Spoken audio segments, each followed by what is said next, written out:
In the heart of the world's most advanced, smart city, a catastrophic failure was hiding in the shadows of the power grid.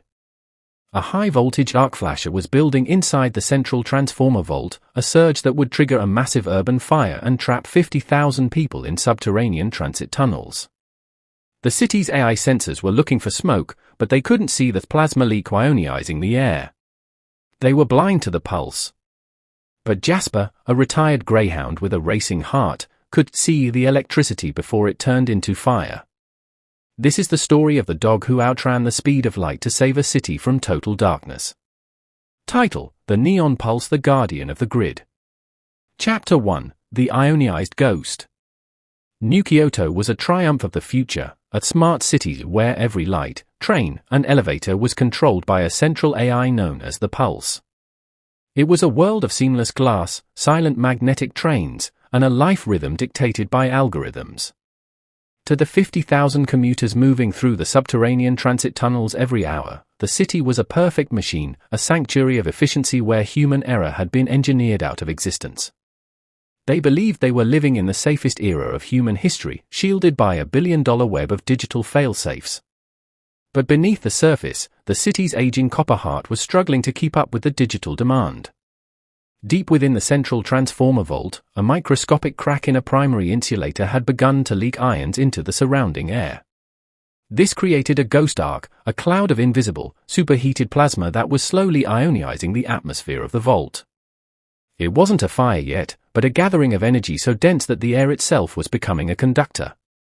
The world's most advanced city was sitting on a pressurized bomb of pure, unbridled electricity. The city's safety protocols were the most expensive ever built, but they had a fatal, structural blind spot. The AI was programmed to respond to physical damage, smoke, heat, or a drop in voltage, but it couldn't see the atmospheric change of a pending electrical discharge. The sensors showed a perfect green status, even as the air in the vault reached a breakdown voltage. The engineers in the control tower were drinking coffee and monitoring traffic flow, completely oblivious to the fact that the ground beneath their feet was about to ignite. If the transformer vault detonated, it would create a backfeed surge that would fry every electronic device in a 10-mile radius. In the transit tunnels, magnetic trains would lose their braking systems in total darkness. In the skyscrapers, elevators would plummet as their magnetic locks failed. The city was standing on the edge of a digital cliff, and the countdown to a total urban collapse had reached its final minutes. The only witness to this invisible catastrophe was Jasper, a retired Greyhound living in a sunlit apartment directly above the vault. Jasper was a retired racer, a creature of pure speed and refined senses who had spent his life chasing shadows on the track. But Greyhounds possess a unique biological trait: ultra-thin skin and high-density neural pathways. This makes them incredibly sensitive to the static electricity in the air. To Jasper, the apartment didn't feel like a home anymore, it felt like a cage of needles. He could feel the ionizing radiation prickling his skin and vibrating in his whiskers, a sensation that triggered a primal alarm deep within his DNA. Chapter 2: The Static Navigator. As the clock struck 5 p.m., the height of rush hour, the ionization reached a critical threshold. Jasper didn't just bark, he launched himself at the front door, his powerful chest hitting the wood with the force of a battering ram. He knew he couldn't stay in the building, and his instincts told him that the source of the sting was coming from below. With a final, desperate shove, he managed to trip the electronic lock's emergency release, sprinting into the hallway and toward the street level with the speed that had once made him a champion. Jasper's journey was a race through a landscape of invisible fire. Because he was a Greyhound, he could reach speeds of 45 miles per hour in just 3 strides, moving through the crowded sidewalks as a silver blur. He wasn't navigating by sight, he was following the electromagnetic gradient. He could see the pull of the electricity, moving toward the spot where the air was the most charged. To the commuters, he was a ghost dog running against the rhythm of the city, a flash of fur in a world of neon and glass. At the main substation entrance, a security guard named Kenji was watching the monitors. He saw a flash of movement on his screen and then felt a sudden, sharp pain in his chest. The static in the air was now so high it was interfering with human heart rhythms and locking the muscles.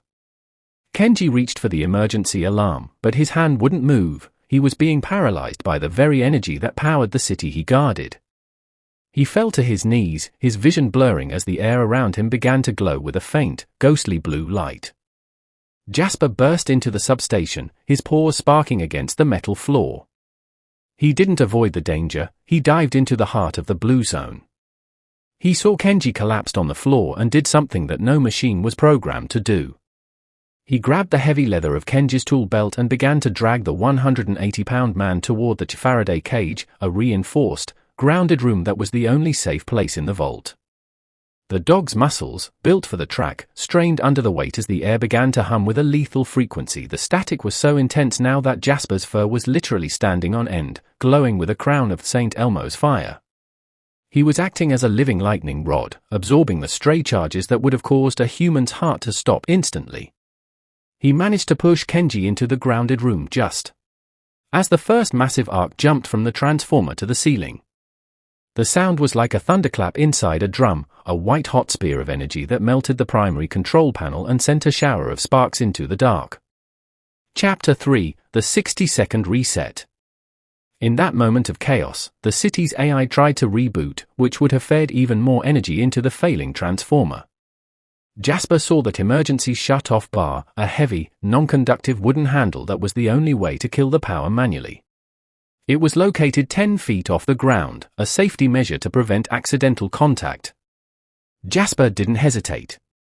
He used a nearby cooling rack as a springboard, launching himself into the air with the full momentum of his racing past. He hit the wooden bar with his entire body weight, the impact jarring his frame. The bar groaned, but it didn't move. Jasper fell to the floor, the air now thick with the smell of molten copper and ozone. He knew he only had seconds before the next arc flash would ignite the gas lines. He climbed the rack again, his eyes dilated and his heart hammering against his ribs. This time, he didn't just jump, he threw his body into a twisting arc, hooking his front legs over the lever and pulling downward with every ounce of his strength. With a loud, mechanical clack, the lever dropped. The circuit was broken. The massive surge of energy that was about to erase the city was severed at the source. Instantly, the lights of New-Kyoto went out. The magnetic trains in the tunnels came to a controlled stop on their emergency battery reserves. The skyscrapers went dark. The city was silent for the first time in a decade. Jasper fell to the floor, exhausted and singed, but he had done what $1 billion in technology couldn't, he had stopped the pulse. When the rescue teams arrived with their high-powered flashlights, they found a scene that looked like a war zone. The transformer vault was blackened, and the air was still shimmering with heat. They found Kenji safe inside the Faraday room, but their attention was immediately drawn to the dog at the base of the manual lever. Jasper was slumped against the wall, his silver fur soot-stained and his breathing shallow. He had outrun the speed of light to save 50,000 strangers who would never even know his name. The lead engineer of New-Kyoto, a woman who had designed the pulse, stood in the vault and looked at the manual handle.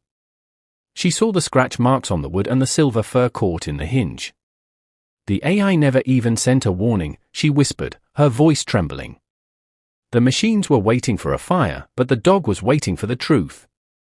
They realized that the city's perfection had been a lie, and that their survival had depended on a retired racer who still knew how to chase a lead. Chapter 4: The Aftermath of Darkness. The blackout lasted for 6 hours, but not a single life was lost. The New-Kyoto miracle became the lead story in every news outlet on the planet. Critics of smart cities used the event to prove that human and animal intuition is the only true failsafe in an automated world. The engineers had to admit that their sensors were frequency blind, and that without Jasper's biological sensitivity to static electricity, the city would have suffered a catastrophic firestorm that would have taken years to recover from. Jasper was taken to a specialized veterinary clinic where he was treated for minor electrical burns and exhaustion. He was given a hero's welcome, with thousands of citizens lining the streets to catch a glimpse of the guardian of the grid. He was awarded the Medal of the Rising Sun, the highest honor for bravery in the city. But to Jasper, the medals were just cold metal. He only wanted the quiet of the fields and the absence of that stinging glare. Kenji, the guard whose life Jasper had saved, became the dog's unofficial biographer and permanent companion. He stayed by Jasper's side during the recovery, ensuring that the dog was never again subjected to the high-density electrical environment of the city. Together, they moved to a small cottage in the countryside, far away from the humming transformers and the neon lights. The man who guarded the power and the dog who stopped it had found a new kind of peace. The city of New-Kyoto underwent a massive technological overhaul. They didn't just buy better sensors, they changed their entire philosophy. They realized that the pulse needed a biological anchor. They established a new unit of bioacoustic sentinels, working dogs trained to monitor the city's infrastructure alongside the AI. They proved that the future isn't about machines replacing life, but about life and machines working in a shared rhythm.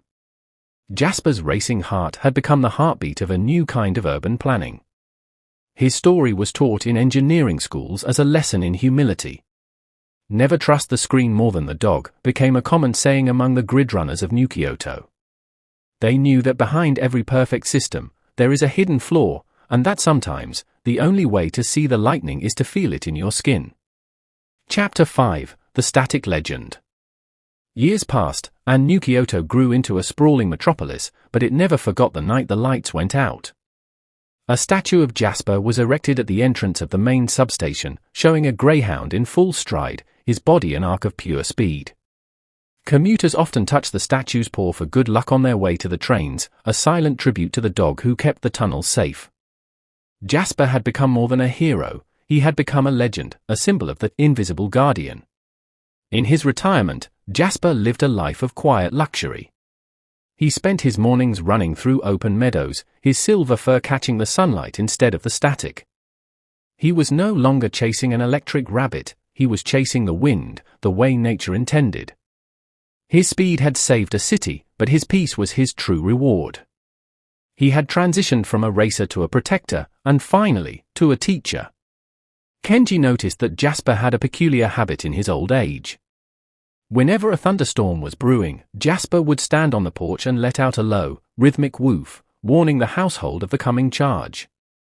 He was still the sentinel, still tuned into the music of the spheres that humans could only hear through machines. Kenji would sit with him, watching the lightning dance across the sky, knowing that they were safe because of the dog who had outrun the arc. That a Jasper protocol was adopted by cities worldwide, leading to the decommissioning of several dangerous high-voltage vaults in favor of safer, grounded designs.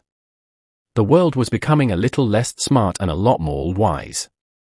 The legacy of the Greyhound had triggered a global conversation about the limits of technology and the importance of preserving the biological senses that we often ignore in our quest for progress.